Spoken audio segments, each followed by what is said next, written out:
Welcome to the FAA's virtual public workshop on the draft environmental assessment for the South Central Florida Metroplex.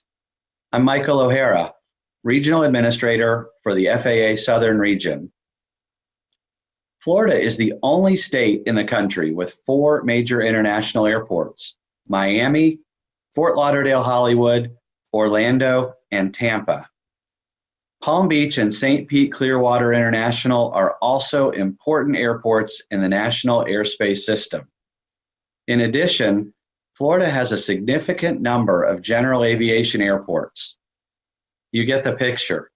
Florida is one of the busiest states for aviation in the United States.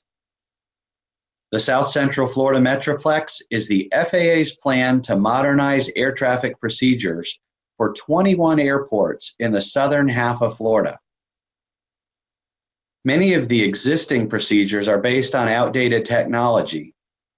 While safe, these procedures are less precise and efficient than those based on satellite technology. The satellite-based routes proposed for the Metroplex project will enhance safety and efficiency across the region. Metroplex will benefit passengers by creating more direct routes, decrease congestion at airports and in the air, improve air traffic flows, enhancing safety and efficiency, and reduce complexity and communication for air traffic controllers and pilots, making the system safer. Before we can change procedures, the National Environmental Policy Act, or NEPA, requires us to conduct an environmental assessment to determine the potential impacts of the proposed procedures. One purpose of NEPA is to ensure that proposals, alternatives, and environmental impacts of projects are fully disclosed to the public. That's why we're here today. On May 11th, the FAA posted the Draft Environmental Assessment, or EA, for the Metroplex, and we opened a 60-day public comment period that closes on July 10th. We hope that you will consider submitting comments about the document. On this website, you can click the Comments tab, and it will show you how to submit your comments. It provides email addresses and a physical address where you can send comments after the workshop. Be sure to get your comments in before the July 10th deadline. After the comment period closes, we will review and consider all substantive comments received during the comment period as we develop the environmental determination. We expect to issue the determination by September 30th, 2020. A note about the draft EA. The FAA identified inadvertent errors related to runway designations for Orlando, Tampa, and St. Pete Clearwater International airports. We updated the document on May 13th, and it's posted at metroplexenvironmental.com. I'd like to cover 3 procedural items before we start. First, if you're having technical issues, you can text us anytime during the workshop at 949-478-0253 or click the Technical Support tab on this webpage. Second, the workshop will last 90 minutes. We are recording the workshop and it will be posted on this website tomorrow for you to review. You can share the link with friends and neighbors who are unable to participate today. And finally, we have experts available to answer questions about the draft EA and the proposed air traffic control procedures. FAA air traffic controllers, environmental specialists, and industry representatives will answer your questions after the presentation. As a reminder, the questions asked and answers provided here are not part of the official record for the draft EA. To comment for the official record, click on the Comments tab on this website. That will link you to the FAA's official comment page for this project. Now, Lisa Favors, an environmental specialist for the FAA's Air Traffic Organization, will brief us on the draft environmental assessment. Thank you, Michael.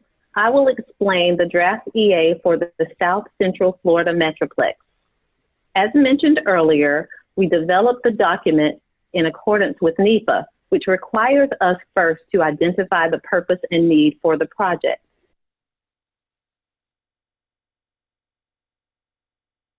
In this case, the purpose and need addresses the current inefficient arrival and departure procedures for airports in South Central Florida. Many of the existing procedures are based on outdated technology and are less precise and efficient than satellite procedures. We need to fix that.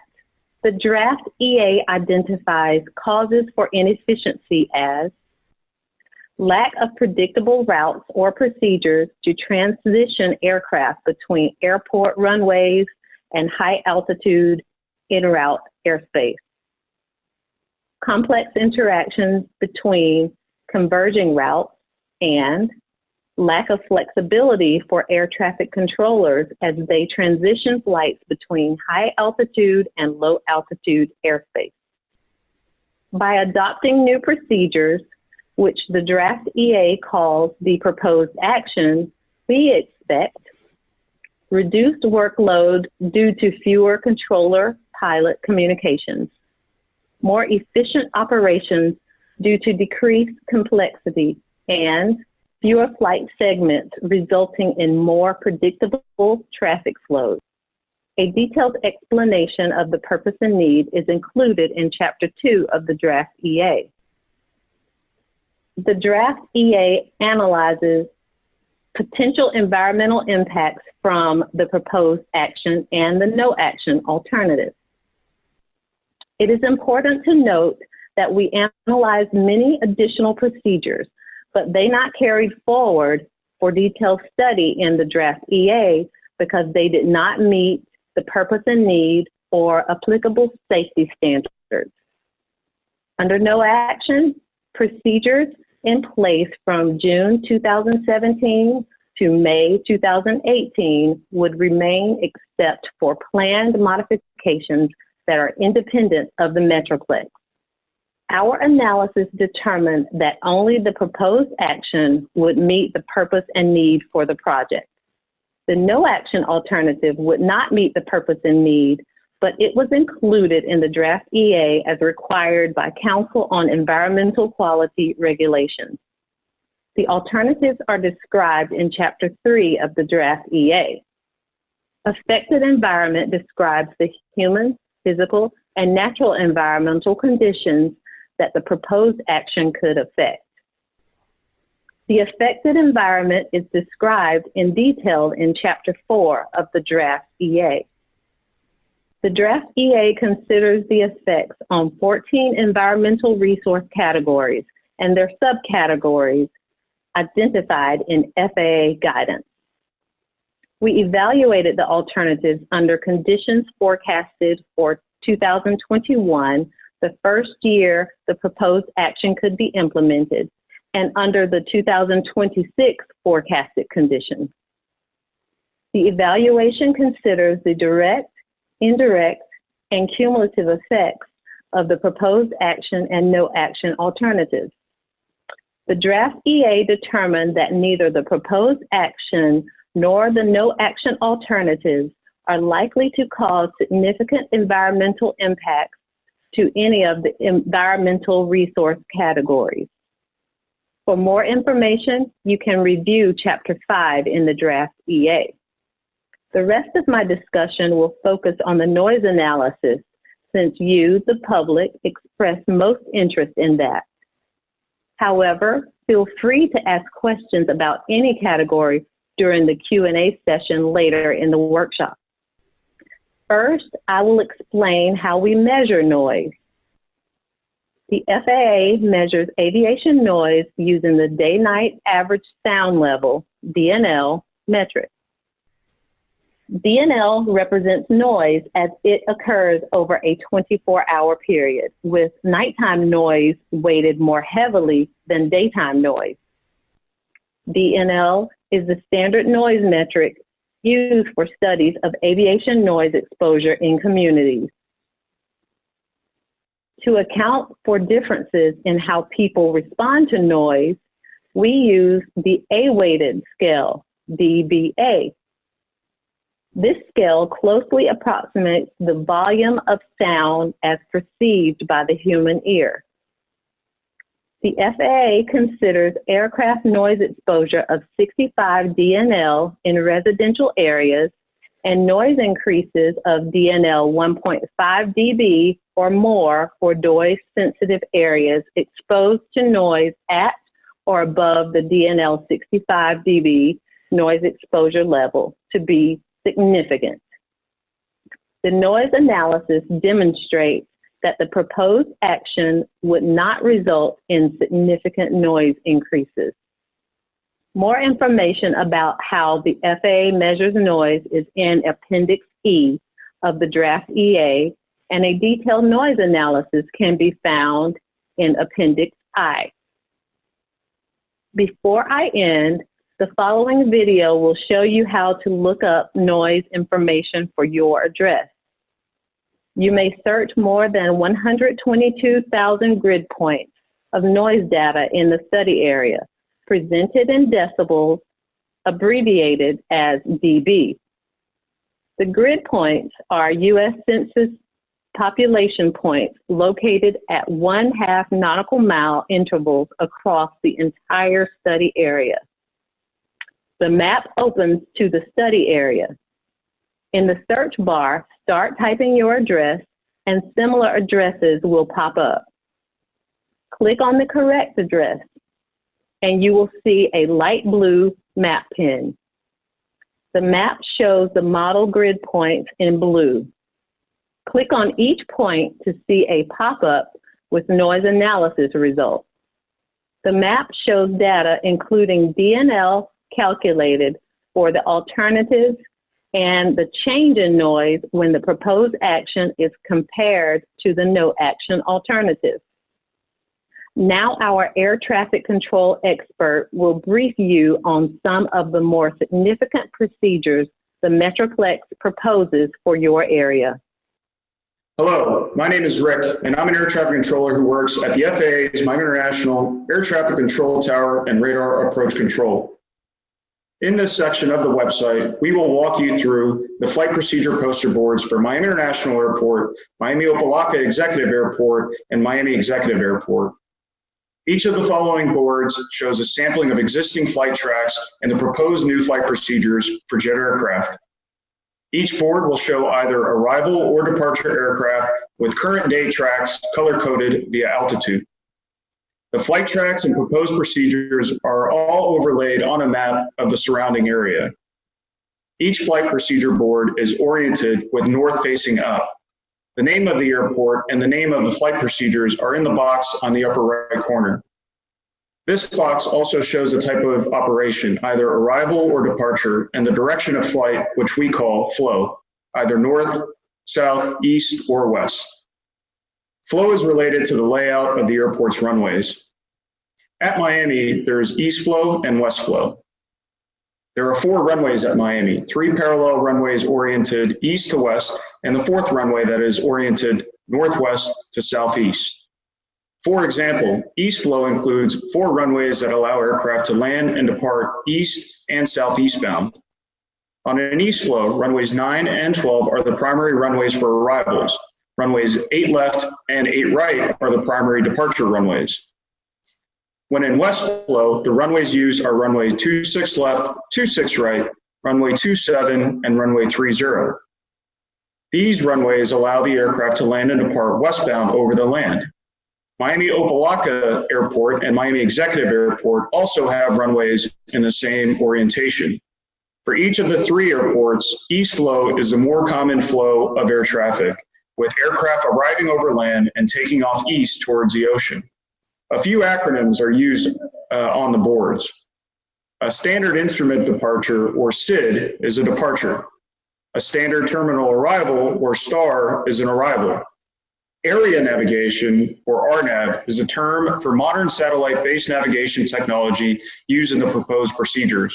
The spelling of each arrival or departure procedure is limited to 5 letters. For example, the spelling of the BNGOS departure is pronounced bongos. The stars on the board are locations of waypoints, which are fixed navigational points in space that aircraft fly to. Just as the spelling of procedures, waypoints are spelled with 5 letters. For example, the CSALT waypoint would be pronounced CSAL. The proposed flight procedures are colored purple for departures and orange for arrivals. These colored flight paths show the intended flight paths in the future for most flights using the new procedures.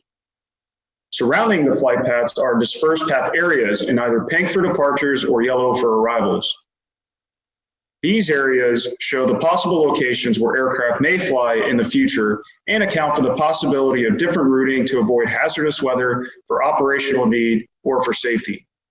The existing flight tracks are shown on the legend by color, starting from the lowest altitude in pink, then blue, then teal, and then the highest altitudes are in green. Here are examples of departure flight tracks at Miami International Airport to the east. Notice the colors changing and the respective altitudes associated with the colors.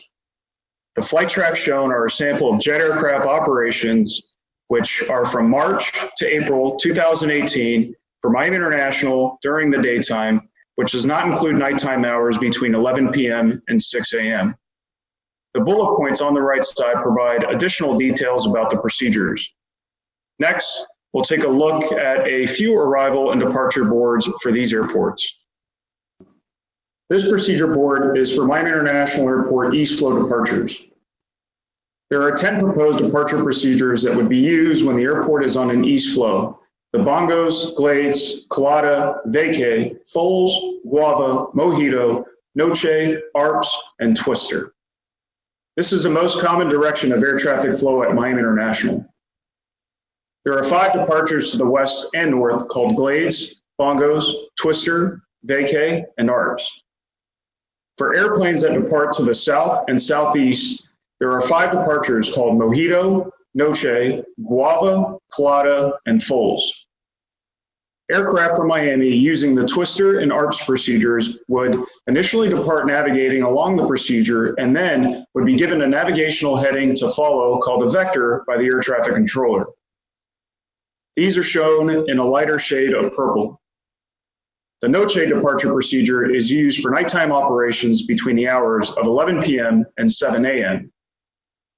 Air traffic controllers may direct aircraft away from the procedure to avoid hazardous weather for operational need or for safety. This flight procedure board for Miami International Airport is for east flow departures and shows a zoomed in view of the 9 departure procedures. This zoomed in view shows the vacay, bongos, glades, twister, and ARPS procedures initially turning to the north, the foals, colada, and noche procedures turning to the southeast, and guava and mojito turning to the south. This flight procedure board is for west flow departures at Miami International Airport. There are 10 proposed departure procedures: the bongos, glades, colada, vacay, foals, guava, mojito, noche, arps, and twister. This is a less common direction of air traffic flow at Miami International. There are 4 departures used for northbound destinations called the bongos, twister, vacay, and arps. For airplanes with destinations to the south, there are 2 departure procedures called the mojito and guava. Aircraft flying to the west that are routed over the Gulf of Mexico use the glades departure. The pink dotted line is for aircraft departing runway 30. This runway is used as a contingency departure runway when all other runways are unavailable. The ARPS procedure is also used by departures at Fort Lauderdale, which are shown in light purple lines.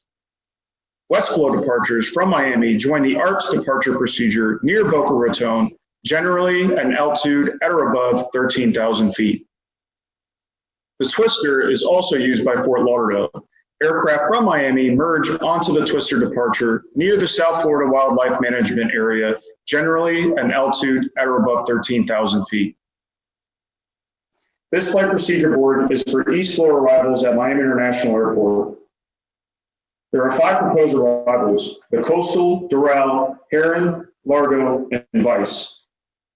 Aircraft coming from the west, north, and northwest typically land on runway 12. These arrivals would use the Doral, coastal, and Heron procedures. Aircraft coming from the south, southeast, and east land on the south runway, which is runway 9, and would use the Largo, Vice, and Heron arrivals. Arriving aircraft are either given vectors to follow by air traffic control or use the procedure as published. For example, aircraft arriving from the north may land on runway 12 using the coastal arrival procedure. This flight procedure board for Miami International Airport is for west flow arrivals. There are 5 proposed arrival procedures: the Heron, Doral, Largo, coastal, and Vice. As you can see, the proposed procedures mimic current day flight tracks airplanes fly today. Aircraft coming from the north and west typically land on the parallel runways 26 right or 26 left. These arrivals would use the coastal, Doral, and Heron arrivals. Aircrafts coming from the west, south, and southeast would land on either runway 27 or runway 30 using the Vice, Largo, and Heron arrival procedures. This flight procedure board shows all proposed Miami International Airport east flow procedures, including the 10 departure procedures and the 5 arrival procedures. For east flow procedures, departures shown in purple are given a navigational heading to follow to join the departure procedures. Aircraft arriving to the Miami area on routes shown in orange will fly on the proposed procedure until the air traffic controller issues a heading to guide the pilot to land. The 2 procedures in light purple are also used by Fort Lauderdale. The Noche departure is used during nighttime hours between 11 p.m. and 7 a.m. This flight procedure board shows all proposed Miami International Airport west flow procedures, including the 10 departure procedures and the 5 arrival procedures. The dotted pink line is for departures that use runway 30, which is rarely used.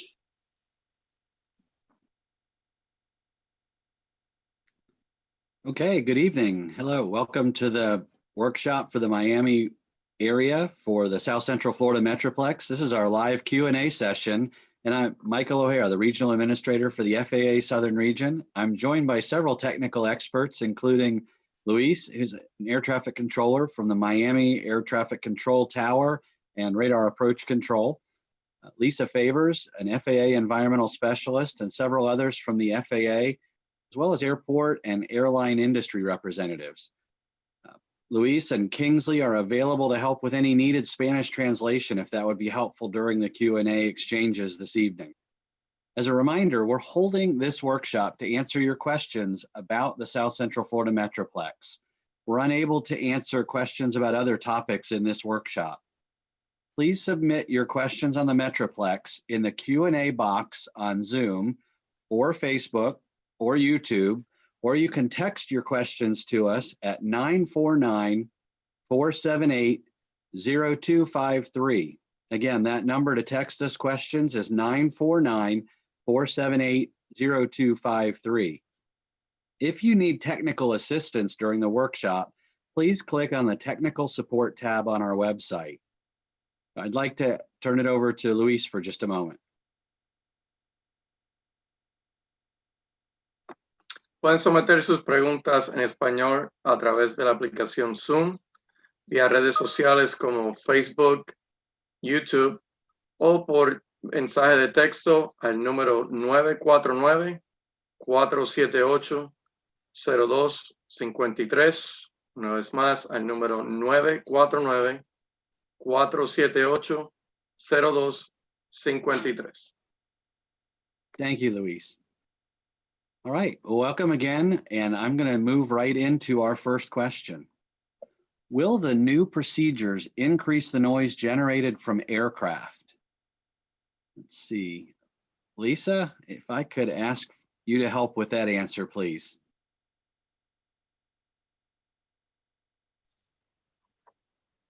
Sure, Michael, can you repeat the question one more time, please? Definitely. Will the new procedures increase the noise generated from aircraft? Thank you for that. The new procedures, we've looked at the draft environmental document and analyzed everything. And after our analysis, it showed that we do not have any significant noise increases across the entire study area. Thank you, Michael. Okay, Lisa. Thank you. And we modeled noise at 117,000 points across the southern half of the state. And as Lisa said, the proposed procedures do not result in any significant or reportable noise increases under the FAA criteria. Okay, we have another question. The NOCHE, one of the procedures, the NOCHE looks just like a couple of these other procedures. Why wasn't it there during the last meetings? Why can't they all just be on the NOCHE? Luis, could I ask you to help with that? Yes, Michael. The NOCHE is a departure procedure used for noise abatement. It would only be used during the times of 11 p.m. to 7 a.m. During this time, we will discontinue the use of the procedure Mojito, Guava, and Colada, and all departures that are going south or southeast of Miami International Airport will use the NOCHE procedure. Luis, thank you.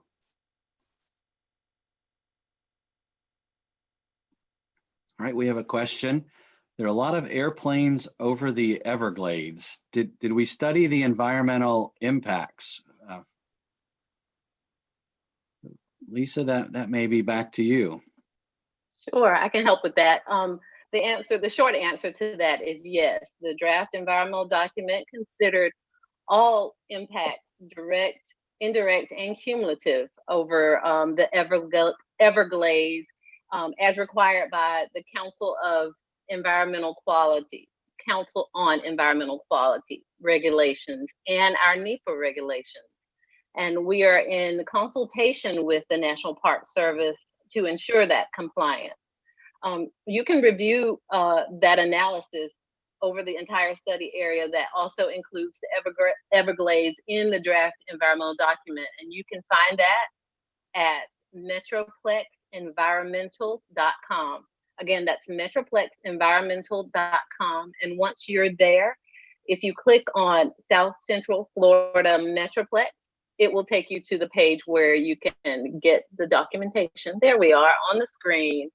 The website again is metroplexenvironmental.com and click on South Central Florida Metroplex and it brings you to this page, and the documents are all located under the Documents tab, and you can download that in PDF format, and you can, instead of searching the entire document, you can search, type in keywords in a search or specific chapters that you are interested in to look at the analysis that we completed.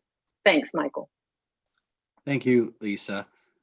Luis, I don't know, from an air traffic perspective, is there anything you would add about the flight impacts from the project or changes related to the Everglades? You're on mute. Sorry, Luis. Luis, I think you're muted. I'm sorry, Michael. So there will be a new departure procedure called Glades. This is for flights that will be routed over the Gulf of Mexico. It will go directly west of Miami on a west operation, and on an east flow, it will go north and then west. But we estimate that they will be overflying the Everglades at high altitude, 7,000 or higher. Great, thank you. I also would like to add on to there, just as a reminder that the draft environmental document found no significant environmental impacts in any category across the board. So just important to note that. Thanks. Thank you both. All right, I'll keep us moving through the questions. How many more meetings like this are going to be held, and are they all virtual? So the answer is that in this round of public workshops, we are holding 12 virtual public workshops. They're all taking place during these first 2 weeks of June, and they'll be virtual like this one. We have found this to be very effective in engaging, especially with some of the challenges that exist with social distancing and large groups, some of the health recommendations, but we're able to still take questions and share project information with you all. This workshop tonight's being recorded. It'll be available for playback starting tomorrow. Yesterday's workshop is already available on the website, and then we're holding an additional live workshop for the Miami area tomorrow at noon. So this gives us an opportunity to talk about the project, the impacts of the procedures that we're proposing across 21 airports in Central and South Florida, 4 major international airports, including Miami, Fort Lauderdale, Tampa, and Orlando, and give the public an opportunity to hear those briefings, ask us questions, and then find out about the ways that they can submit comments for the official record to the FAA. All right.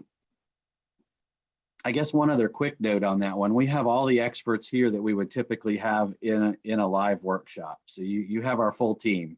You've got our group here, air traffic, environmental experts. We have headquarters. We have just a host of folks here available tonight. All right, well, let's move to the next question. Adding minor complexity to the Miami airspace that you handle easily in New York, and a little workload to the air traffic controllers by moving deals out over the ocean would maintain the livability of tens of thousands of homes in the Biscayne corridor. Why would you not seriously consider this option? All right. Michael, I will help with that. If you can show one of the, thank you. So Cecil and deals were placed over Biscayne Bay, and it was actually amended from the initial design after collaboration with Miami-Dade Aviation Department, and also taking input from the community in the previous workshops. We move it further east over the Biscayne Bay intercoastal, and this will allow for the traffic to stay over the water for as long as possible before turning back into over land. The reason why we can't go all the way east over the ocean and then turn, there's competing traffic in that airspace. There's arrival traffic coming into Miami from the northeast of the United States, which is one of our busiest arrival gates. And this departure, we would not be able to climb over those arrivals.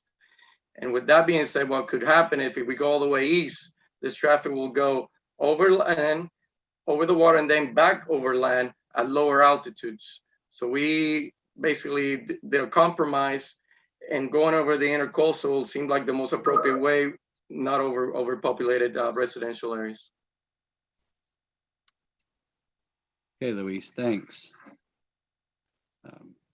Michael, could I make a quick comment on that? Sure, Jim, thanks. Tough to compare 2 locations. Every air traffic operation has separate complexities associated with it. The 10 million people in New York have got to deal with, there's Kennedy, LaGuardia, you've got Newark up there, you've got traffic in and out of Philadelphia. So that whole Northeast corridor, the entire national airspace system, if there are delays or problems in that area, it impacts the entire system. So a lot of different complexities associated with that airspace. I don't think you could even make a comparison between those 2 operations and what they do here in Miami. So, and I don't know if we've got any of our industry guys here that could speak to that. I don't know, Rob Goldman, can you give us any input on that? Differences between flying here and up there in New York. Well, I guess you saw my graphic with the window outside of New York, so you had a colony. But there's obviously similarities and differences all across the world. New York is, as you said, complicated because you have the multiple airports with conflicting airspace, and a lot of the procedures that we use up there have to deconflict those airports. Obviously, you sort of have the same in the Florida area with both Miami, Fort Lauderdale, Orlando, and the same.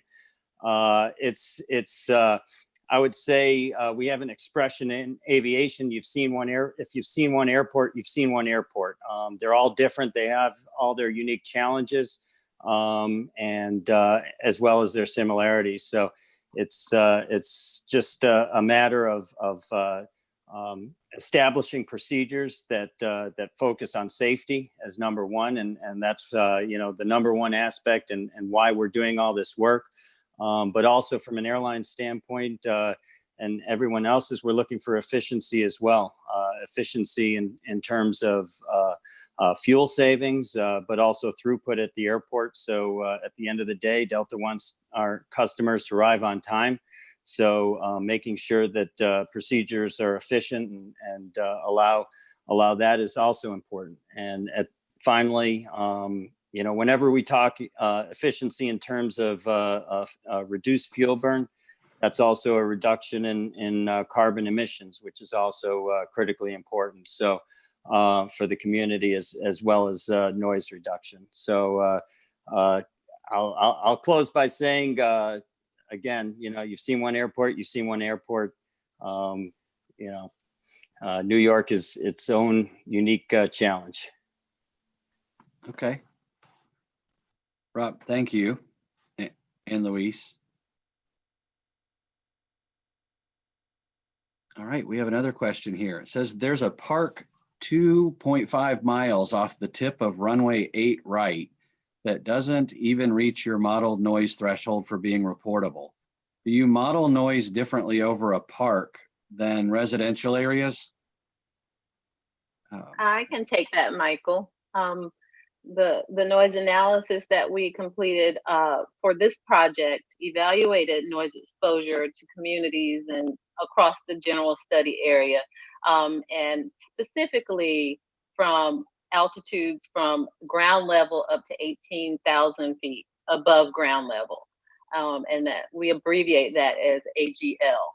And it's due to the presence of parks and the national parks and the other thresholds. Now we can go to the noise tool and look at that area if you would like. If someone can bring it up, it'll give me a good opportunity to demonstrate this tool. When you came into this website, Florida Metroplex workshops.com, on this site, across the top banner, you click on the noise tool, and that tool, it brings up this page, and that tool basically allows you to search more than 122,000 grid points of noise data across the study area. And those points are represented in decibels and abbreviated by dB. And the grid points on this map are located a half nautical mile apart, and you can start typing an address in the top left-hand corner of that tool. Search for a particular address you're interested in looking at the change in noise, and it'll bring up, and click on the particular address you're looking for, and it'll bring up a map pin of that address, and it'll zoom in. Thank you. Let's see. There's a good address. It'll zoom into that location, and you just locate one of those model grid points in the area that are like the blue circles. And if you click on that, it will bring up the noise analysis results for that area. And you're able to see what the proposed action and the no action DNLs are at the forecasted year 2021 and 2026. And you can also see the change in noise between those two as well. So that's a good tool to look at when you're interested in seeing what the noise will do if this project is implemented. Thanks, Michael. So Lisa, let me ask just a quick or make a comment on that. Make sure you agree. Sure. I'm looking at the numbers in that area. when we talk about reportable or significant noise, that's really relevant relative to changes proposed by this project, as opposed to if we don't make the changes proposed in this project. So there could be areas that are noisier than others. It's not Absolutely. a comment on that level of noise today. It's a comment on the difference between those. Absolutely, you're absolutely right. And if you want to look at those thresholds, if you ever forget, they're also on this page. If you scroll up a little bit, there's a significance threshold, and then there's a reportable threshold located there as well. So that's a very good point. Thank you, Michael. All right, thank you, Lisa. Lisa, before Yes. before we get off this one, can I ask you a question about the noise tool itself? Because I noticed out in that area to the west of the airport, there's a paucity of noise modeled points in some areas. Like I look at Our Lady of Mercy Cemetery and Lakeside Memorial Park, and there's not a lot of noise points around those particular areas. And then when I get into some of the other, neighborhoods, those points are really, packed in together. Is there a reason for that? There is. We use census data that we to gather that information, and the latest census that's available, the best available information is the 2010 census, and we use that to track where people live, the population density. And that's why you see the concentration of the circles in those areas, as opposed to maybe a park. It's less populated. Thanks. You're welcome. Thank you both. Okay, the next question here. I hear the word procedure used. Can you explain what is a procedure? Yes, Michael, I will help with that one. A procedure is basically a very precise and predictable path that the aircraft will fly. We're in the process of moving from ground-based to satellite-based technology, and this is giving us the opportunity to match the technology that is already available in the new aircraft. So when an air traffic controller puts an aircraft on a procedure, both the pilot and the controller already know what the aircraft is going to do. It's a predictable path. It's a path that it's been designed to be safely, procedurally deconflicted from other traffic. And this allows the controller to put more attention in other duties and other responsibilities, such as safety alerts and so forth. Okay. All right. Thanks, Luis. So we have another question. How will the Metroplex help Florida? So I'll give a quick overview. I think we touched on that in some of the intro, but this project will help modernize the procedures in and out of Florida. It'll add 106 new or amended, more efficient satellite-based or conventional air traffic control procedures to improve the safety and efficiency of the system. So it helps us make the best use of the airspace and the procedures based on satellite technology. Some of the benefits in the system are helping passengers by creating more direct routes that help reduce delays, decreasing congestion at airports and in the air. Obviously, there are a number of airports within close proximity here in South Florida. Helps us improve air traffic flows, and that enhances the safety and efficiency of the system. Maybe most significantly, it modernizes the air traffic procedures to today's standards. The aviation network in our country is part of the transportation infrastructure, and much like work gets done over the decades to improve highways or even railways in our major cities, that needs to happen in the air as well. And we see the application of precise, predictable routes you've heard a little bit about already this evening that helps reduce some of the complexity and the communication for air traffic controllers and pilots. That's not just about making things easier, it's about making them safer and avoiding the types of distractions and errors that can occur between air traffic control and the pilot, if readback errors, things that can occur in the system. So the less that they have to communicate and the more that they have an inherent understanding, they're on the same page between air traffic and the pilots, that makes the system safer. So an RNAV route, a defined path off the ground, can help reduce the level of wind drift for procedures over noise sensitive areas, and then optimize profile descents that are part of this project, help keep aircraft at or above their current approach altitudes today. So it's probably a quick high level overview. There may be others that want to add to that. Right. And Michael, if I could add in, I think that's a really good, concise picture of Florida and the Miami area, but that's a part of the overall picture for the National Airspace System, where we are trying to modernize the entire NAS, that National Airspace System. So we're implementing these types of procedures. They're accurate. They're very repeatable. There's a predictability factor in there. There are other changes we're making in the National Airspace System. You might have heard me talk about data communications, where we can transmit clearances to the flight deck, so the pilot can not have to have that verbal interaction with air traffic control. We're implementing the same types of capabilities in the en route automation system, where en route controllers would be able to ideally transmit that clearance to the flight deck, and even enable automatic loading of the procedures into the flight management system. Along with the other capabilities we're building into the system, is trying to make things more predictable.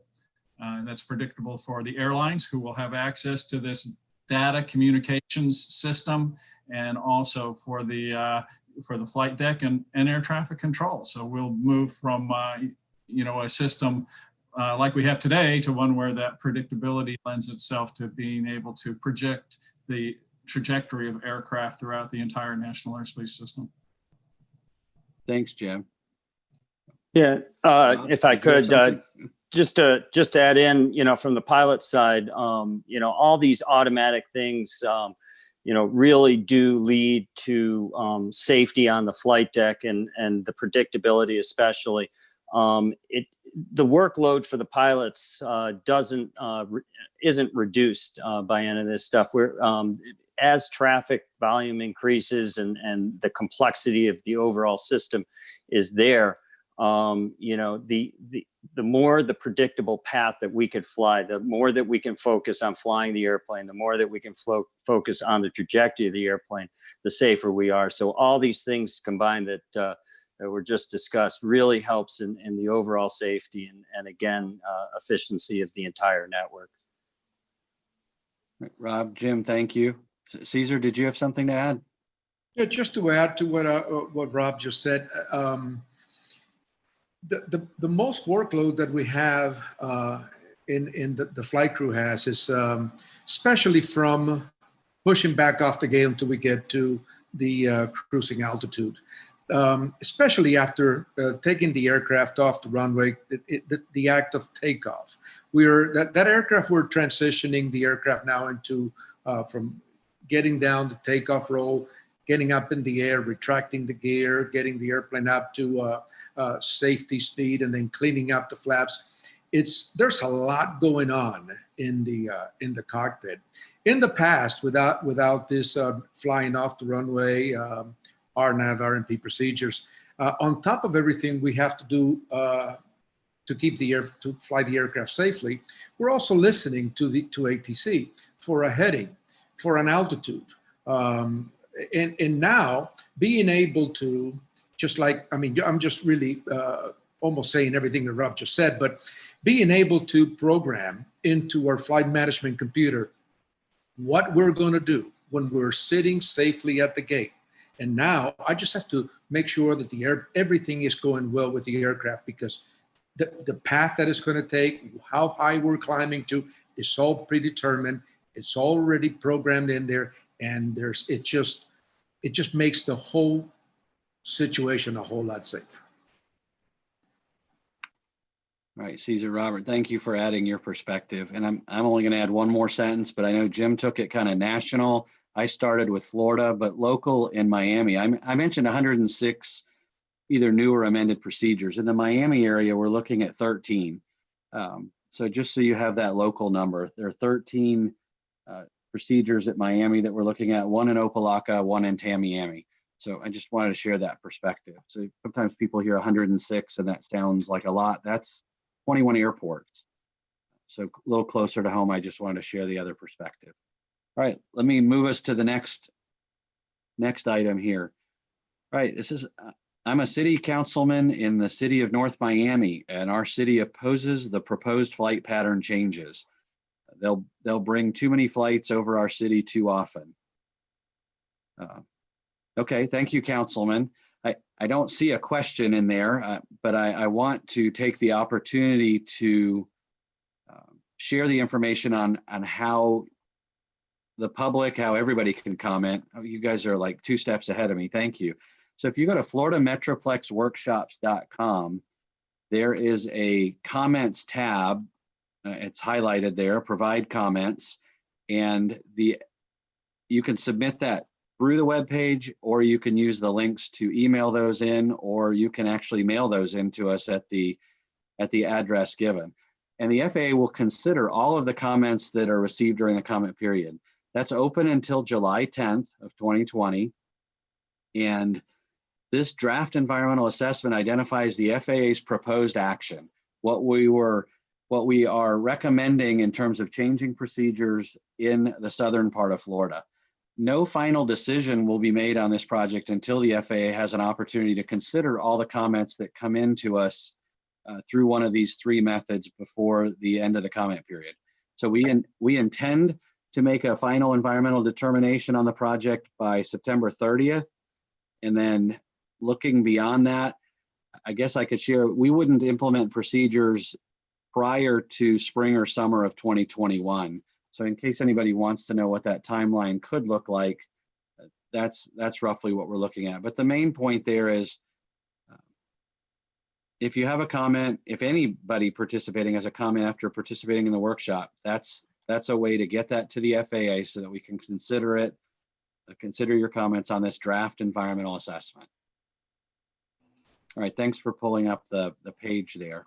And Michael, if I could just add a little bit more to that, you know, we did interact with many people from that North Miami Beach area, including, I think there's a member of the community who's part of the Noise Abatement Advisory Board. So we did listen, and I think that we've articulated that some changes were made on the departures to the north when we're on East Flow, to use that sea salt and that Beals waypoint to, you know, try and bias that track into the middle of Biscayne Bay. I understood that, you know, there are people on each side of the bay who, you know, will see a change, or they'll notice airplanes flying in a different place. And as we've pretty well articulated, that the noise impacts are not reportable. There's no significant noise impacts in that area. So absolutely concur. We want to continue to hear from those people, and we did hear from a number of them already.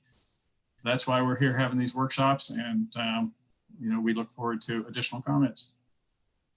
Okay, thanks, Jim. All right, the next question we have here, did you, it says did they, but I'm going to say did you, did the FAA look back at the tracks that were used as base years to include Miami's proposed magnetic declination correction project? If so, shouldn't we go back and adjust the base data? Right, that one's, I'm going to need some help. Jim, do you want to help with that? I can give you a little bit of insight, and you know, I'm not sure who else we'll need to bring on. That radar track data is what it is. So we started with that, and we're not working within the world of magnetic variation or magnetic declination when we're designing the area navigation procedures. They are a point in space. It's all based upon you know, satellite navigation. So we're not impacted by those changes in the magnetic declination. Those are periodic updates that are done for ground-based instrument flight procedures at airports. If we were going to fly a procedure that required a magnetic heading, that would be different. In the case of Miami, in our collaboration, you know, with the airport, they asked us to take that into consideration, you know, on designing the departures to the east to correct for the change in the magnetic declination. And I think it was 4 degrees over a period of years, and make sure that the procedures return the the track, the departure track, to that traditional noise abatement track to the east. And we accomplish that in these procedures. Thanks, Jim. Luis, did you have anything to add to that? I think that Jim ended up covering, because I cannot address the part about the MACMAR variation, but I could tell you that the fixed deals and basically all the initial fixes for our departures were designed in collaboration with Miami-Dade Aviation Department, and I believe they did consider the MACMAR, because we were trying to get all departures back to the traditional noise abatement headings from years ago. Right, but these will never be impacted by magnetic variation of the future, because they will be those satellite-based procedures. All right, very good. Jim, I don't want to repeat what you said, but the analysis, or maybe this is Lisa in your area, but the analysis is based on historic tracks where they actually flew, regardless of whether they were vectored or some other path. It's where planes flew, and versus how they will fly with these proposed procedures. And so that's what the environmental analysis looks like. Okay. All right, so we have another question here. What are the DNL numbers? I know we use that acronym some. What are the DNL numbers for the area around the Deals waypoint? So we may go back to the tool, Lisa. Yeah, if we can go back to the tool, I can see if someone more familiar with the Deals waypoint, if we can find an address close to that, we can walk you through that. Again, you type an address in. This is just a quick overview of the tool. Type an address in, and you click on one that is the address you're looking for. And this area apparently is the area near the Deals waypoint. And if we find one of the data points around there, the closest one is that one. And if we look at the numbers, again, this is a projection of, we use the 2021 forecasted year and the 2026 forecasted years in this analysis. And it looks like the change in DNL is only actually it will go down a little bit in the DNL. It's 1.24 for 2021. That's up. That's actually up, Lisa. Just, I'm not trying to correct. Sorry, I just want to make sure. Right. You're right. It is 1.24 for 2021 and 1.21 for 2026. I don't know if that is helpful for the commenter, but okay. Again, you can search all of those points around there, that area. If you're concerned about that area, you are welcome to look at each of those points and click there, and you can see the change. I don't know if that's clear enough, okay. But they can come back with another question if they like. Okay, so I mean, it was asking what the DNL numbers are in that area. It looks like they're pretty consistent, at least on those 3 points, in the 48 to 49. That's right. Range. All right. That's right. Okay. That's right. Thanks, and if Lisa. you click on that, the bottom one, sorry. yes. Let's look at the one to the south of there. There we go. Okay, about the same range. That whole area is about the same range. 49, 41, yes, about the same. And you can look at the difference in the proposed action and the no action. It has both of those numbers there. And the proposed actions, what we're talking about, what we're proposing with the project, the procedures that are implemented in the Metroplex. The no action is do everything the way that it's done today. And so that's a comparison of those, of the modeled noise between those two. Great, thanks, Lisa. That's all right, thank you. And thanks for showing the noise tool. That's a great help with a question like that. All right, So let me give a message to viewers. We're seeing a lot of folks tonight on Zoom, other social media. Please keep your questions coming. You can text us a question at 949-478-0253. Again, that's 949-478-0253 if you want to text us, or you can use the Zoom Q&A button.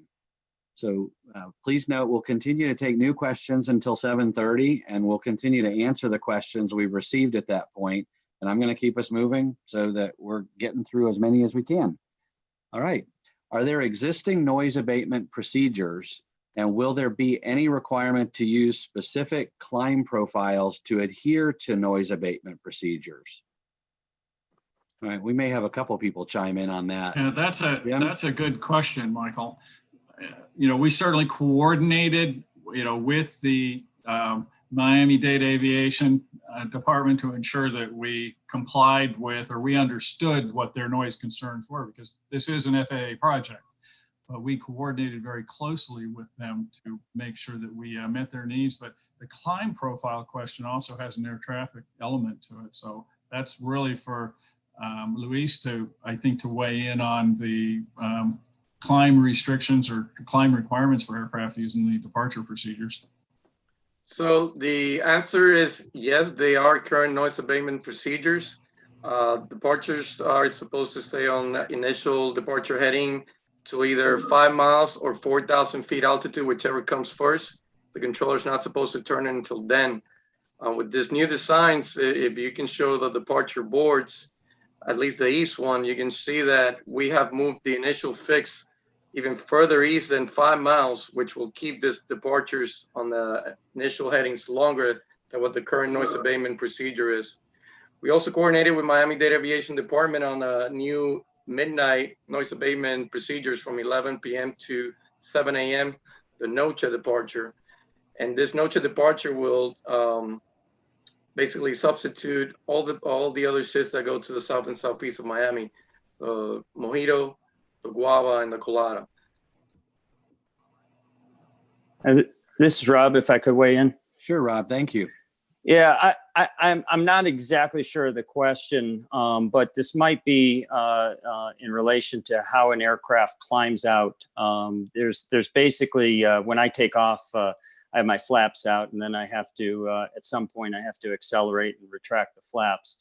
And there are there are essentially two different profiles that I can fly. One is where I take off, and at roughly 1,000 feet, I'll start retracting the flaps and clean up. There's another one where I would delay that to about 3,000 feet, and it's kind of a trade-off between altitude and speed. That, I believe, is an airport function where they can dictate which climb profile they want airplanes to use. Again, I don't know if that was part of this project per se, but that question might have been directed to that kind of aspect. And Rob, that's a good point, because if I'm not mistaken, those are called noise abatement departure procedures, NADEP, and there's a NADEP 1 and a NADEP 2. The International Civil Aviation Organization uses those same procedures. The FAA does not regulate that aspect of the flight deck operation. That is an operator, I'll say a safety concern. We're not going to tell them how to fly their airplanes. That's what they do. That's correct. Okay, any other input from the panel on that?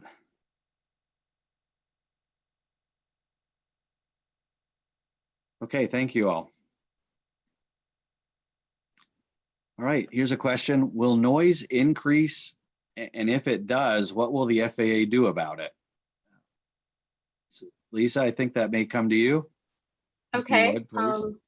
I am not sure. I don't know where they are.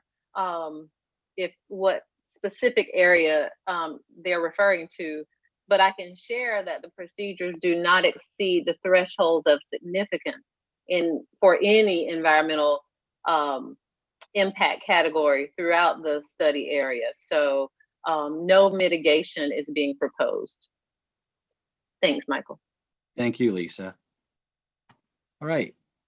Next question we have: where else has the FAA done projects like this, and can you tell us about those? All right, Jim, I'm going to pitch that to you if you don't mind. Yeah, this sounds like it's right up my alley, being the national program manager for Metroplex. So yes, this is the 11th Metroplex.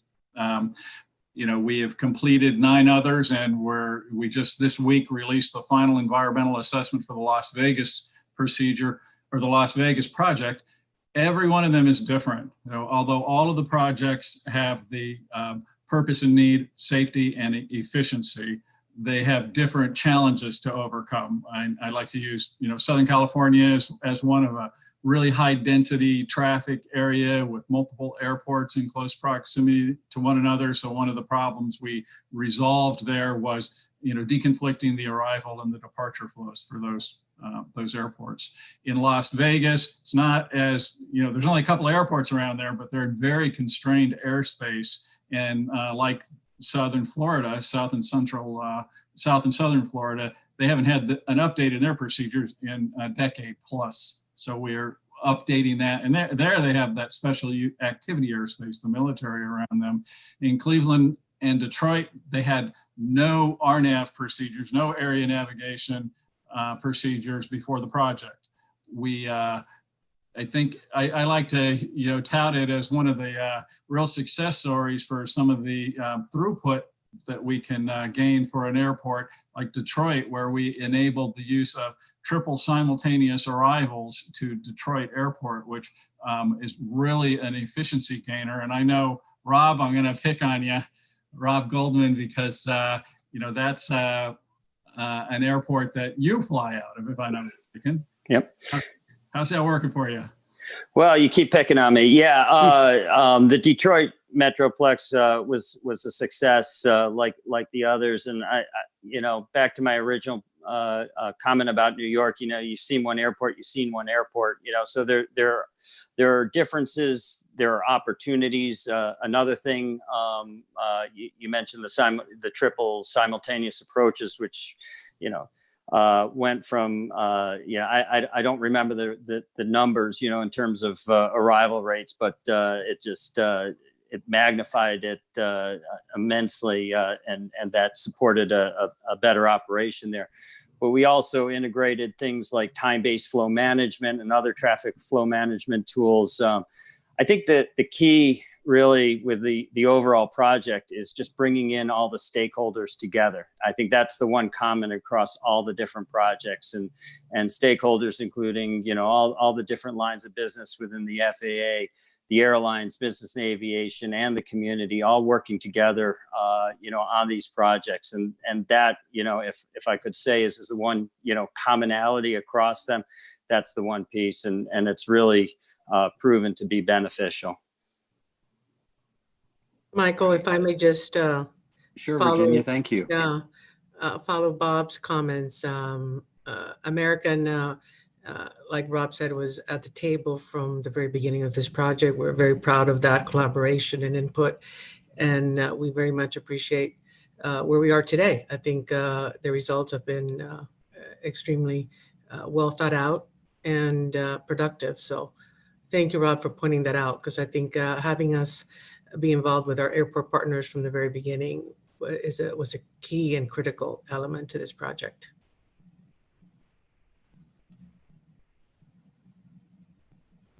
Virginia and Rob, thank you for contributing, and Jim for your help kicking that one off. I'm going to try to keep us moving here. We've established there will be no significant difference in DNL across the study area, but will the concentration of routes cause other noticeable differences in noise? For example, will aircraft be audible for a greater proportion of the day-night below the proposed routes? Lisa, I see you're ready for that. Well, I can try.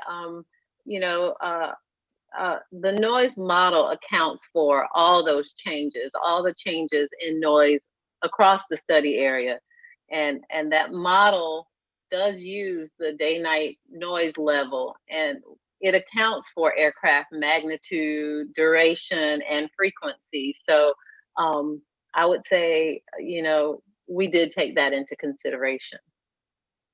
Thanks, Michael. And Michael, you know, one of the biggest challenges in one of these types of projects is making any changes within about 10 miles of a major airport. Mm-hmm. Any adjustment in the flight path, it's going to be noticeable to people who are used to seeing airplanes, you know, up over there, and now they're looking over here and they see an airplane, or that there's less dispersion in those tracks. And, you know, that's likely what we'll see up Biscayne Bay, is that dispersion is going to dissipate to a degree, and there will be a more consolidated track. The people who are won't have those airplanes in their area anymore, they're not the ones who are calling us and telling us what a great job we're doing. The ones who notice that change and say, well, you know, I see them flying in my vicinity or more in my vicinity now, and that's an unfortunate thing that we do take into consideration. We know from a modeled perspective that, you know, that's not an impact. Coincidentally, Congress, you know, wants us to look at that too. So that's part of that section 175 requirement from the Appropriations Act in 2018, is that we assess that, and we do some more studies on those types of changes, the perception in noise, the perception in the changes in flight tracks. Jim and Lisa, thank you. I'll just share a little bit of perspective, but I think what you see with the noise modeling is not that the noise moves from one area to another. I think maybe a way to think of it is, you hear those aircraft today, and if they shift a few blocks, and I'm not minimizing that, I'm just saying, if they're a few blocks east or a few blocks west, you're hearing those today. And so I think that's what the model numbers may show. It may be an increase, and I don't know if that helps any, but that's my perspective, having given it some thought. That I used a different analogy a few weeks ago, but if you live next to a major highway, it almost doesn't matter which lane the cars are in, you're still going to hear the traffic on that roadway. And again, I'm not saying it's exactly like that. I'm just trying to think of, if you're saying, how can it be that the model shows that? I think that might help explain. So Lisa, I'm just going to double check. I didn't take us out in left field there, did I? Okay. All right. Michael, Lisa saying, yes, Virginia. If I may just add from an airline perspective, you know, we have at American Airlines have had an unprecedented capital renewal of our aircraft. In the last 7 years, we have, since 2013, we have taken delivery of about 500 new aircraft and have retired a similar number of aircraft as well, including our MD-80s. So this fleet modernization effort has helped us clearly reduce our noise footprint. So we continue, and I know, and Rob will agree, I mean, airlines continue to invest both time and money in noise abatement and have done so for many years. Just a point of interest, we have also had to reconfigure our fleet for a post-COVID-19 world. And in doing so, we've just sort of retired our 767 and 757 fleets as well. Oh, Virginia, great point. Thank you for sharing that. Okay. There's a question here. It says, will there be 2 climb out segments when aircraft depart? Luis, I may come to you for that, I think. Yeah, Michael, I think they're addressing the west flow of Miami. So if you will show the board for west flow departures. Okay. So on today's operation, Miami uses the heading of 270 for west departures. And then we are allowed to use 290 during periods of high volume or for weather conditions. Under the new design for Metroplex, we were able to create 2 departure corridors, one going to Crocs, the other one going to the casino fix.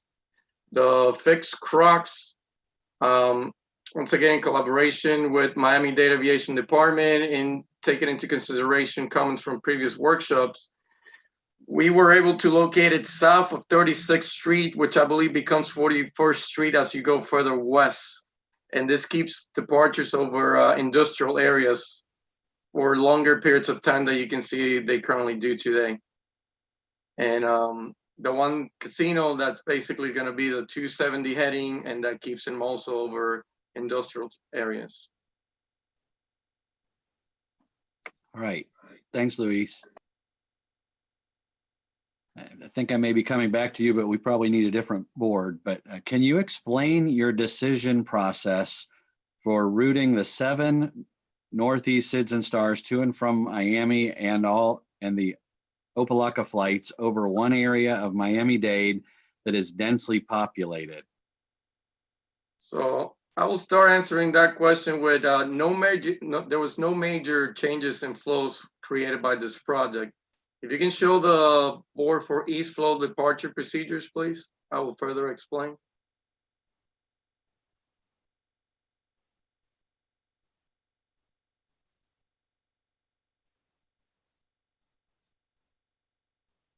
So while we wait for the board, there is now going to be basically 2 departure corridors going up for the eastbound flow. The Cecil, Jamba, and Baller will be the 3 initial fixes.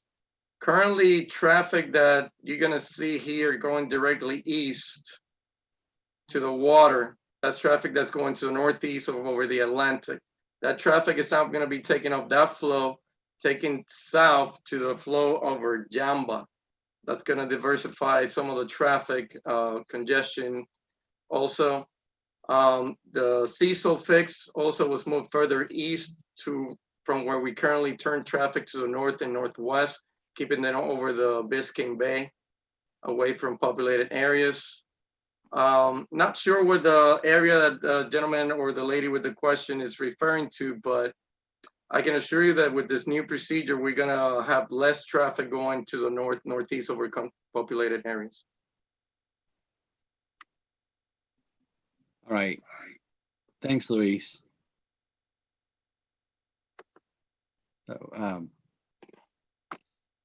one thing, I know the environmental analysis for this studies a number of factors. So when you talk about a densely populated area, certainly that's something that would be factored in, Lisa, in the noise analysis. Different, not just noise, but 14 different environmental categories are reviewed.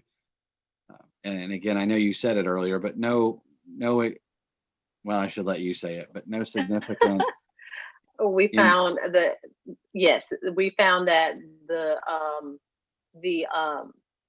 over all of those 14 different categories, there's no significant impacts in any of those categories throughout the whole study area. All right.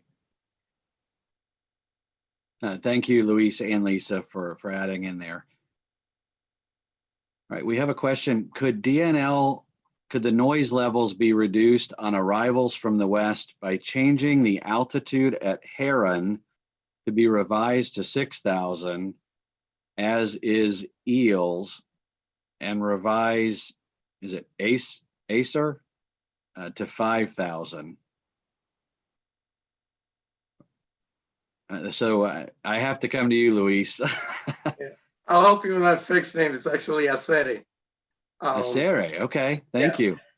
However, so the altitudes at fixes are determined from the ground up based on miles to fly to the airport. So by adding 1,000 feet, you will need to add approximately 3.5 miles to the procedure. So that's the reason why we couldn't do it any higher than that. Okay. So, all right. So if you raise the altitude, then it extends the flight path. All right. Correct. And there's airspace limitations there as to how far we can take the procedure in conflict with other traffic to the other airports. There's a number of satellite airports like Opa-locka, there's also Fort Lauderdale, and that puts a limitation on how long we can make these procedures. Okay, Luis, thanks. Okay, so just a quick reminder, it looks like it's maybe 7:24, give or take, and we're going to continue to take new questions until 7:30. I want to make sure folks know you can submit a question on any of the FAA's social media platforms, or you can text us at 949-478-0253, or just use the Q&A here in Zoom. I'll keep us moving to the next question. All right, your study report says you are saving, and I'm reading this the way it comes in, so they sent it to me in quotes. Your study report says you are saving the airlines millions in fuel. Was that done at the expense of the community, question mark? So Jim, can I you're answer that one, please. You're ready to go. Okay. I am ready on this one. So for all of these projects, we go through several different phases. The initial phase of the project is called the study phase, where we send in a team of outside experts to assess the Metroplex area. Well, at that point in time, and this was in 2012, when we did the study team for Florida. Florida was, then it was absolutely the largest project. It was a combination of 3 separate Metroplex projects, proposed projects. It included over 52 airports, and it had hundreds of procedures. I'm going to say hundreds, well over 100. I think it was a couple of hundred. Included approach procedure changes below 10,000 feet. So it was a very large project.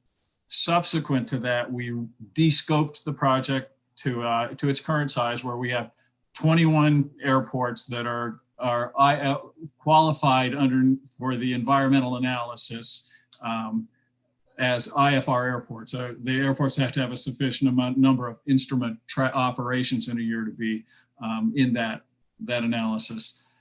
We also further reduced the scope of the project to limit the amount of changes below 10,000 feet and those approach procedures. So we have an entirely different project now than we did in 2012 when we made that initial projection based upon the study team results. And I think ultimately you'll find that it's a wash, or that the fuel use changes and emission changes are down in the noise. In fact, when I read the draft environmental assessment for the 21 and 26 projection, it's a 0.43 and a 0.46 increase in fuel and emissions. So it's not saving millions and millions of dollars, and for the airlines, absolutely not.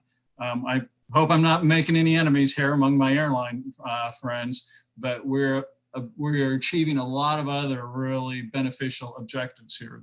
The work we've done with the airports, with the airlines, with air traffic, with the community to try and reduce those impacts, and particularly in the Miami area, where I think we've made a half a dozen changes based upon input that we received from the airport, working with the airline and the Noise Abatement Advisory Board too. So this is a different project.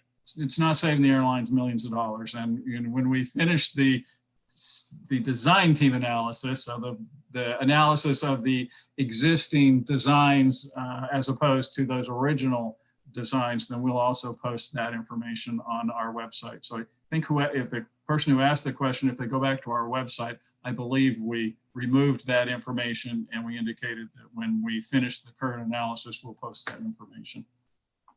All right, Jim, thanks. All right, we have another one. Sounds like the plan addresses safety, flight deck needs, tower needs. I don't hear lowering noise.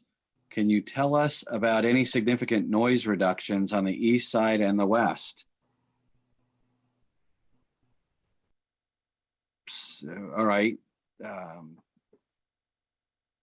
We may, I don't know if that's an environment, that could go a lot of different ways. Do we have anything from an air traffic perspective?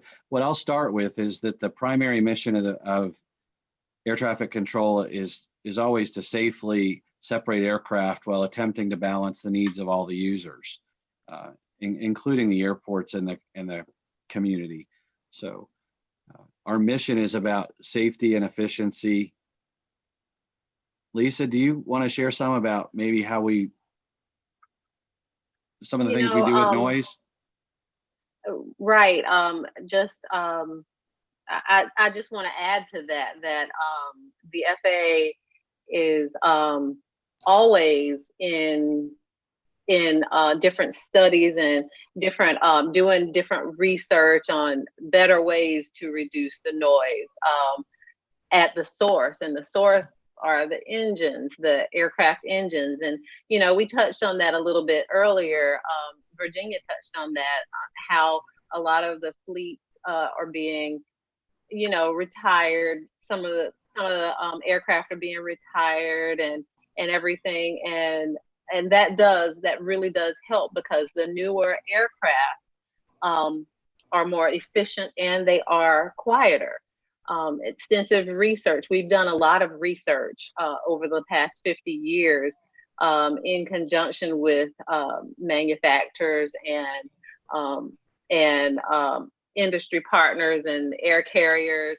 And our Office of Environment and Energy is constantly doing that type of research. And you can certainly read more about that research on our website, FAA.gov. And once you're there, you can search Office of Environment and Energy and pull up that information. Specifically, I'm trying to, how we're lowering noise. I mean, you might see small increases and small decreases in noise across the study area. But again, I know we sound like a broken record. They don't reach our level of significance for impacts. So, we say that it's not a significant impact, not significant enough for us to do mitigation measures. So I don't know if anybody else has anything else Luis, to add. you may have something to add. Luis may have something to add on the procedures. Okay. Real quick. Okay. So I'll wait. I'll hold off. Luis, it looks like you were ready. I just wanted to add that all these new procedures were designed in accordance with current noise abatement procedures. And we actually expanded, and we were able to strategically locate fixes to address current issues. For example, if you can show the east flow, the fixed boiler, we were able to move it south to, instead of going over the Brickell area or Key Biscayne, it now goes over a water plant. And it will reduce noise for those two communities. On the west side, as I mentioned before, the fixed Crocs, it's going to address the issue with the 290 heading, keeping traffic south of 41st Street, 36th Street, further west, and they won't be turning until the west of the turnpike. So there was a lot of things that I believe are going to be as a benefit as far as noise abatement goes. Michael, Norm, did you have something? Yeah, if I may add, obviously, we are maintaining all our noise abatement procedures in place, which includes, closing both runways at the airport 2 out of 4 at night between 10 and 7 a.m. We're also, when winds are less than 5 knots, the airport operates on a westerly direction, which it actually helps the community tremendously. So arrivals will be coming from the ocean. Obviously, the noise abatement departure profiles that Robert were talking before is still in place by aircraft type, either a close-in or distant departure procedure. We examine those every few years to see, depending on the fleet that we operate at the airport, which Virginia mentioned that we have a fairly new fleet at Miami International Airport, which it really helps reduce aircraft noise over residential airports. And unfortunately, Miami is a landlocked airport, and we have to be very careful how we create those noise abatement procedures. Thank you. Norm, thanks for pointing that out. I appreciate it. So I'll just reiterate one point that Lisa made, not that I'm trying to say it again, but when we talk about significant, that applies up or down. So it's not a shift of noise from one area to another. It's minor changes in noise. And if I say minor, I should be more technical. I should say non-significant, non-reportable, either up or down. So if you saw major decreases in noise, you might say, well, where are all those routes going? But there aren't major decreases either. So I just want to point that out. Okay, there's another question. Where do I file a noise complaint? Lisa, do you want to help with that? Sure. Noise complaints can, you can start out by going to the FAA's website. If you go to FAA.gov. Oh, This is showing the leaving a comment, or is this the website? This is the website. So if you go to FAA.gov website and search for the Southern region, it'll bring you here, and you can read about, there's tons of information there about what the FAA is doing with aviation noise, but you can certainly click on the noise portal and file your noise complaint there. We also encourage you to leave comments on the workshop, specifically on this project. You can do that on the website as well. The website is Florida Metroplex workshops.com. And once you're there, you just click on South Central Florida Metroplex, and it'll bring you to, my screen might be frozen, I'm sorry.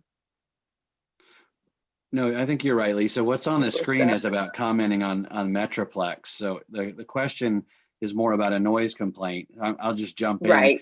But we haven't implemented Metroplex yet. So if you have a comment about existing noise, that's a different process. You're not, That's you're right. not commenting about Metroplex. So you Michael. That's right. And that comment, again, you go to the FAA's website, it's faa.gov, and you're going to search for Southern region. And once you go there, you will be able to find a noise portal where you can file a complaint about existing noise. You're right, Michael, not specifically about this project because it hasn't been implemented yet. I'm sorry. Michael, Dan, did you have? Dan? Yeah, I wanted to jump in because Norman leads our department focused on noise and wildlife. Right. And we track all noise complaints and we share them with the FAA. So that is tracked at the airport as well. Perfect. So Dan, thanks for that. The FAA does work with the airport. We have resources and the airport has resources. I hate to call out the airport when we're in a setting, but it's not new to Norm, as you pointed out. So the airport accepts noise complaints. And in many cases, I use an example I heard last year, but if there was a disabled aircraft on the runway or a bird strike or something, and a noise complaint comes in, the airport may know all about that circumstance that led to some unusual operation for 20 minutes. The FAA would be searching all kinds of records to see if any, what reason that may have occurred. So sometimes you handle those, sometimes those come to the FAA, but you can basically file those either places, and our two offices work together. So thanks for pointing that out, Dan and Norm. Anything to add, Norman? As far as the question where you can report noise complaint, we have two methods at the airport, not related to the Metroplex, like Lisa mentioned before. You can call us at 305-876-plane or 7526. I repeat that, 305-876-7526. Or you can send us an email at noise@miami-airport.com. Thank you, Mike. Very good. Thank you. Okay, I want to keep moving us through these. Why can't planes climb faster to higher altitudes quickly and reduce noise impacts on the ground? Hi, maybe I could take that one. All right, thanks, Rob. Yeah, sure. So absolutely. I want to go climb faster. The quicker I can get to altitude, the more fuel efficient I am. I can go faster. It's typically smoother for my customers. So absolutely, we want to climb faster. But we're restricted by the weight of the airplane. Weather conditions, I've heard it's a little hot and humid at times in Miami area. So the weather conditions, we can't climb as fast as we want to. My wings only produce so much lift. And then also, we sort of spoke about this earlier, that transition from the takeoff phase to the en route phase takes some time to accelerate and convert that initial takeoff climb to a cruise climb and ultimately at climb. I think probably some of the ATC guys probably can also talk a little bit about the complexity of the airspace with deconflicting arrivals and departures. But I think it's a good question, but I wish I could go up faster, but just my airplane just won't let me do it. Luis, Yeah, go Rob, ahead. on the ATC side, definitely the issues be competing traffic via arrivals. We cannot climb departures higher than what the arrivals are coming and be able to turn it on their way in an efficient manner. Therefore, we need to limit the altitude where they initially climb to. Luis, thanks. All right. I'm looking to see if anybody else is adding into that. I think that's our final question for the evening. So that brings us to the end of the workshop.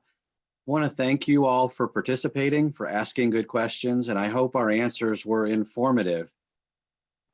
Thank you to our specialists for providing your expertise and the entire FAA communications team with all the others who supported the workshop in the background. I want to acknowledge our industry representatives who joined us this evening to contribute your perspectives to the discussions on the South Central Florida Metroplex. Thank you. As a reminder, your questions today are not part of the legal record for the draft environmental assessment. If you want to comment for the record, please go to the comments tab on this website, floridametroplexworkshops.com. You can also email us or send us a written comment, and those addresses are also on the comments tab on this website. Again, the comment period's open until July 10th of 2020. And after the comment period closes, the FAA will consider and review all the substantive comments received during the comment period. The agency expects to issue an environmental determination in September 2020. Tonight's workshop has been recorded and it will be available for playback on the website tomorrow. We'll also host another live workshop for Miami tomorrow, Thursday, June 11th at noon. That concludes our workshop this evening, and I want to thank you again for joining us.